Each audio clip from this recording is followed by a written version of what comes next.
My name is Dr. Emily Holmes. I am a member of the Department of Religion and Philosophy, and I have done my graduate work in Christian theology. I'm trained as a Christian theologian, and I teach a variety of classes here at CBU.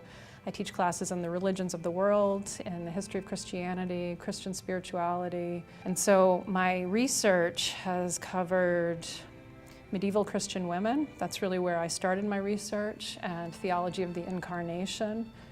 And in more recent years, I've become focused on food justice, food ethics, spirituality of food and eating.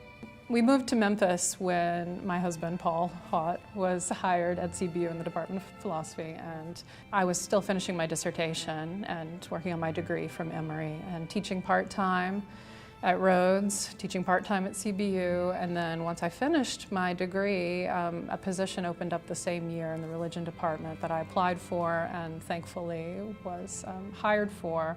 One of the things that stood out to me about CBU is the diversity of our student body. And it's such a joy to teach students from all of those backgrounds because it creates a kind of a whole world inside the classroom that adds to the experience for all the students. They learn from each other as much as they learn from me. I'm trained as a theologian and I teach in the area of religious studies, but I include a lot of literature. I teach novels in almost all my courses. I include philosophy, the arts. I use a lot of visual images. We do a lot of engaged learning as well. Service learning, active student participation. I think my teaching is just adapted over the years to reflect the different topics I'm teaching. It's very much about the students rather than the content and the formation of the student. With some of the introductory level classes, it's very much about basic mastery of vocabulary, content-oriented.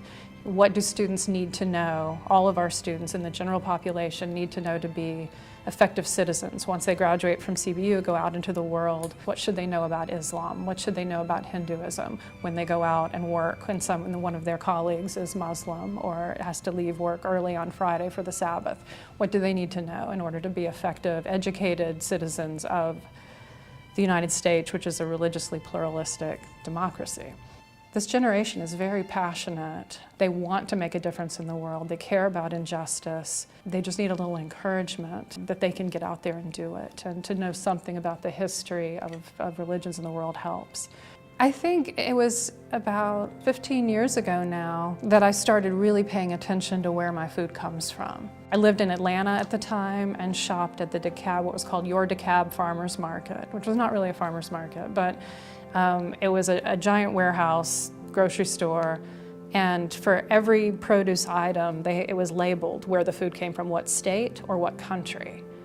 And I started to think about food miles, how far food travels to reach us, and the amount of waste that goes into that, the effects on carbon emissions that goes into that, to our food system. And so I intentionally started making more choices better choices about where I spent my food dollars. Do I want to support my local farmers, or do I want to pay a corporation that is producing something that's not good for me? Since this movement seems to be happening in the United States right now, I want my academic research and teaching to reflect that as well, so that our students are aware of what's going on and part of it. Food is one of those topics that is interdisciplinary by nature, and by teaching about food, we explore economics and history and literature and politics, and it's all right there. It's a great topic to draw students into, to expand their knowledge of the way systems work, the way practices are connected to theory, the way service learning can have an impact on the world around them. To me, Lasallian means three things. It means first that we're part of a community. We are all in it together. We are bound in this web of mutuality, and we are deeply connected, and we have to take care of one another as a community. The second thing it means, particularly in terms of teaching, is that I try to see each student as the image of God. And that's a practice that's not always easy, but each student comes to us with this incredible potential and It's a huge responsibility to recognize that in a student and bring it out of her or him.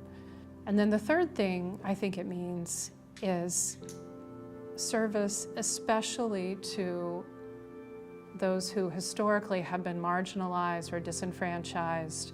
De La Salle didn't put it this way, but that there is a kind of preferential option for the poor at work in our mission, that everyone deserves access to a great education, and those who stand to benefit from that the most are those who historically have been deprived of access to that education. So that, to some degree, all of our teaching is geared towards social justice, towards righting historical wrongs. And the best way we can do that is through education. I was completely flabbergasted when I heard about the award. I think it speaks to the investment of our young alumni in this institution, that because they're the ones who would have had me as a professor. So it speaks to their involvement and their dedication to the success of CBU. And if I've played some small part in that, that's my honor. CBU has given me the space and the support to do the work that I feel called to do. I'm proud of the food justice work we've been able to do on campus. Every year we have more and more events. We have recently renegotiated our contract with Aramark to increase sustainability initiatives on campus.